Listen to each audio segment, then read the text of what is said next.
Olá, pessoal. Meu nome é Santiago. Eu sou doutorando em Estudos Linguísticos pela Universidade Federal de Uberlândia. Faço parte do EDQueer e hoje eu estou aqui para apresentar mais uma parte da minha dissertação de mestrado. A dissertação que tem o nome de A que ou a quem atendem as categorizações identitárias, um estudo sobre o pensamento de vida LGBT+. E a parte que eu vou apresentar para vocês hoje se chama Como se posiciona, desloca o movimento LGBT+.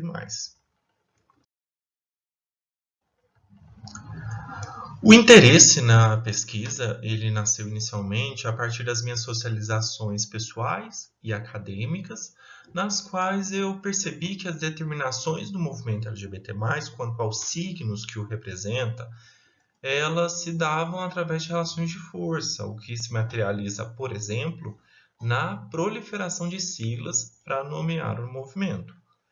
Essas siglas, elas multiplicam-se para representar sexualidades, mas que também classificam e definem categorias identitárias fixas, de modo que o movimento passou a cristalizar novos padrões disciplinatórios. Então, o que me inquietou foi refletir sobre a possibilidade de que, em vez de estar lutando por uma liberdade das práticas, o movimento LGBT+ pudesse estar cristalizando e reiterando regulações.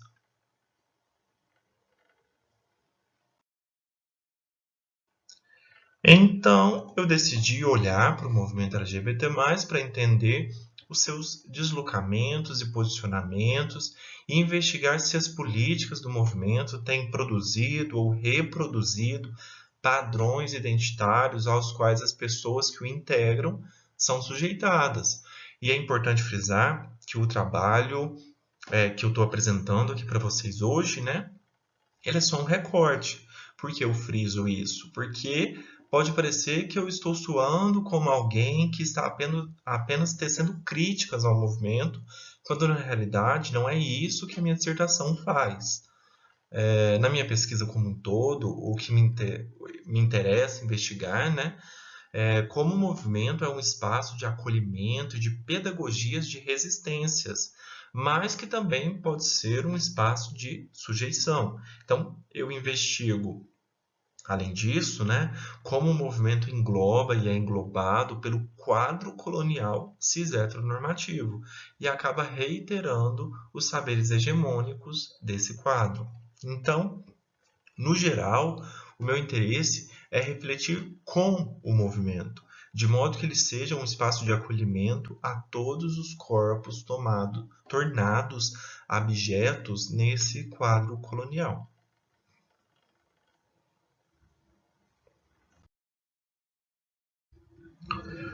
E para isso eu tomei como recorte analítico uma das manifestações do movimento que se concretiza na Parada do Orgulho LGBT+, de Uberlândia.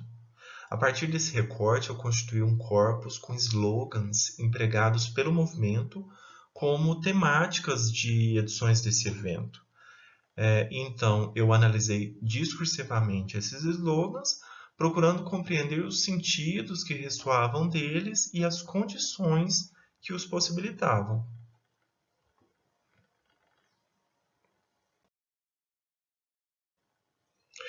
Antes de apresentar o corpus e as minhas análises, eu gostaria de fazer uma breve contextualização da parada de Uberlândia, né? Ela se concretiza a partir de uma passeata pela área central da cidade. Ela teve seu início em 2002 e ocorre anualmente desde então, sendo incluída no calendário oficial de eventos do município de Uberlândia apenas em 2015. E devido à pandemia de Covid-19, a última parada que havia ocorrido enquanto eu desenvolvia essa pesquisa tinha sido a de 2019, de forma que, até o momento da pesquisa, haviam acontecido 18 edições do evento, das quais apenas 5 consistiam em um evento oficial do município. E aqui, até pela questão do tempo, para eu não me estender muito nessa apresentação, eu vou apresentar 10 slogans dos 18 que tiveram aí os eventos da parada. Mas esses 10 slogans que eu vou apresentar para vocês já englobam todas as 3 redes de significação, as 3 redes de sentido que eu pude identificar nos 18 slogans. Então, analisando esse recorte das pautas levantadas, eu identifiquei 3 regimes de significação, que são representatividade político-social reivindicatória, alertas de preconceito, celebração do orgulho de ser diverso. Nesse primeiro conjunto de slogans, eu destaquei aqueles que ressoavam sentidos de luta e de reivindicação por direitos sociais. Infelizmente, não dá tempo de abordar tudo nesse vídeo, então eu vou passar rapidamente por esses 4 slogans e chamar a atenção para o fato de que eles foram propostos pelo movimento respectivamente na 8ª, 10ª, 14ª e 17ª edições da Parada do Orgulho LGBT de Uberlândia, que aconteceram em 2009, 2011, 2015 e 2018. Os efeitos de sentido de representação e reivindicação social ressoam através dos sintagmas construindo direitos humanos, aqui no slogan 1, construindo a nossa cidadania, no slogan 2, respeite, no slogan 3 e respeitar a igualdade, no slogan 4. De forma mais geral, sobre esses 4 slogans, é preciso observar a recorrência de temáticas que clamam por respeito, igualdade e direitos humanos básicos em um espaço temporal que equivale a quase uma década, que vai de 2009 a 2018. Então, não vou aprofundar, mas eu pude perceber em meu estudo que são as práticas de exclusão social que possibilitam a emergência desses slogans tão recorrentemente e que visam a uma reivindicação por direitos e por participação social. E a gente vê também que diferentes instâncias sociais são trazidas aqui nesses slogans, como a jurídica, quando se fala em direitos, ou a instância educacional e a instância familiar. Uma forma interessante que eu achei para começar a refletir sobre essa segunda rede de sentidos de slogans é pensando sobre o poder sobre a vida que Michel Foucault argumenta e que se emerge com a modernidade.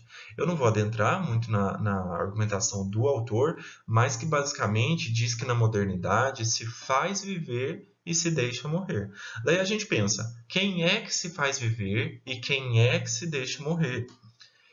E a pergunta que ficaria ainda mais alinhada com os sentidos que ressoam aqui seria: como se deixa morrer aqueles que se deixam morrer?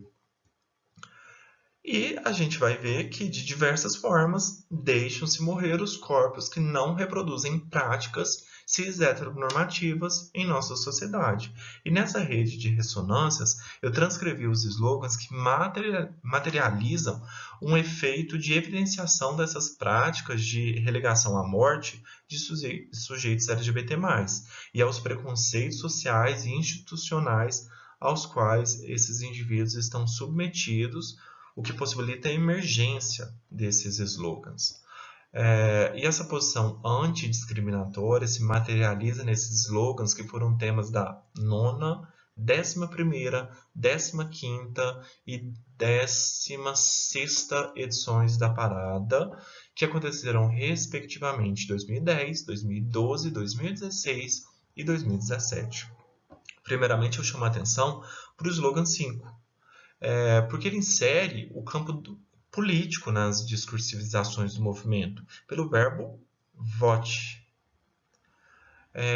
Uma das possibilidades de emergência desse slogan diz respeito ao ano eleitoral em que essa edição da Parada aconteceu, que foi 2010.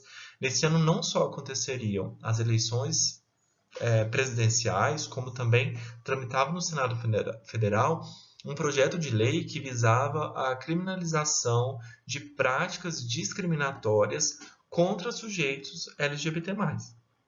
Então, nesse slogan, a parada se inscreve no discurso político como estratégia de luta, visando a aprovação de leis que significariam proteção no âmbito jurídico a indivíduos LGBT+. E por curiosidade, o projeto foi proposto em 2006, mas só em 2019 o Supremo Tribunal Federal compreendeu práticas discriminatórias como crimes de racismo, que é um fato que possibilitou a recorrência desse mesmo tema no slogan 6, que, é da edição da parada de 2012, pelo emprego do substantivo criminalização. E mesmo que essas práticas já se configurassem como crimes devidos a outros instrumentos, como a Constituição Federal de 1988, por exemplo, no Brasil ainda existe um número expressivo de crimes vinculados à sexualidade. Isso a gente pode constatar a partir, por exemplo, dos relatórios elaborados pelo GGB, que é o Grupo Gay da Bahia, que coleta e divulga informações sobre esses crimes por mais de 40 anos. Então, não é o Estado que se mobiliza para fazer essas análises. É um grupo que faz esse trabalho voluntariamente, coletando dados a partir de notícias que são veiculadas, ou seja, existe ainda uma defasagem entre o número real de crimes e o que é notificado. E aí a gente já percebe como o Estado deixa morrer quem ele deixa morrer.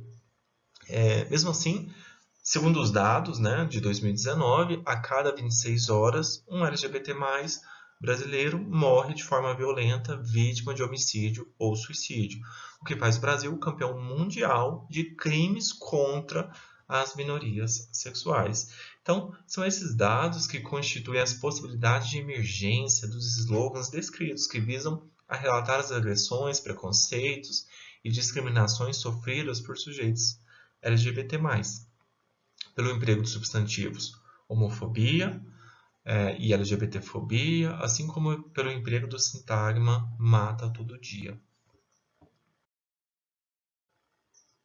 Por fim, nessa terceira rede de ressonâncias que eu destaquei, eu refleti sobre as estratégias assumidas pelo movimento LGBT+, para ressignificar os sentidos de dissidência e abjeção socialmente atrelados às práticas sexuais dos sujeitos que por eles são representados, mas que paradoxalmente acabam promovendo ou exacerbando processos de exclusão de corpos e práticas que não se assimilam, ou seja, são slogans que ressoam sentidos que visam a regular como deve se portar um LGBT+.